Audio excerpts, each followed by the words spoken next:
محترم جناب شیخ مظہر احمد صاحب دبئی، السلام علیکم۔ اہل سنت .net پر یاد فرمانے کا شکریہ۔ آپ کا سوال موصول ہوا، جواب حاضر۔ آپ نے پوچھا کہ کچھ غیر مسلم کہتے ہیں کہ اسلام میں خواتین کو لونڈی بنایا جاتا ہے، برائے کرم یہ بتائیں کہ اسے کیا جواب دوں۔ شیخ مظہر احمد صاحب، سب سے پہلے تو یہ بات آپ سمجھ لیجیے کہ آج دنیا میں جہاں جہاں اسلام ہے، سعودی عرب سمیت، عرب امارات وغیرہ سمیت، یہاں کبھی بھی کسی آزاد عورت کو لونڈی نہ بنایا جا سکتا ہے، نہ شرن بنانا جائز۔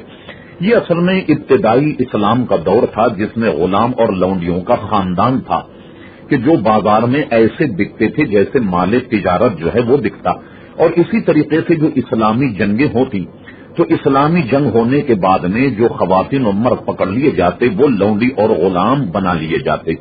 اس زمانے میں جیل وغیرہ کا تصور نہ تھا، اس لیے لونڈیوں کو لوگوں پر تقسیم کر دیا جاتا، اور اسی طرح جو مرد ہیں ان کو بھی لوگوں پر تقسیم کر دیا جاتا جو ان کی خدمت کریں۔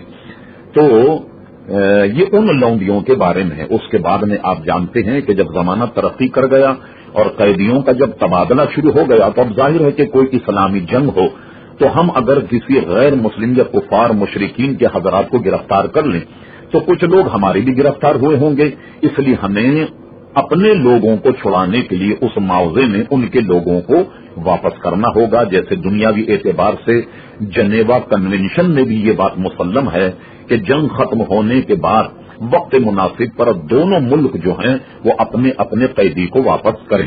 لہذا اب دنیا میں ہرگز یہ جائز نہیں کہ کسی آزاد خاتون کو لونڈی یا کسی آزاد مرد کو غلام بنا لیا جائے۔ اب یہ سرے سے سلسلہ ختم ہو گیا، اس لیے اسلام پر یہ اعتراض درست نہیں۔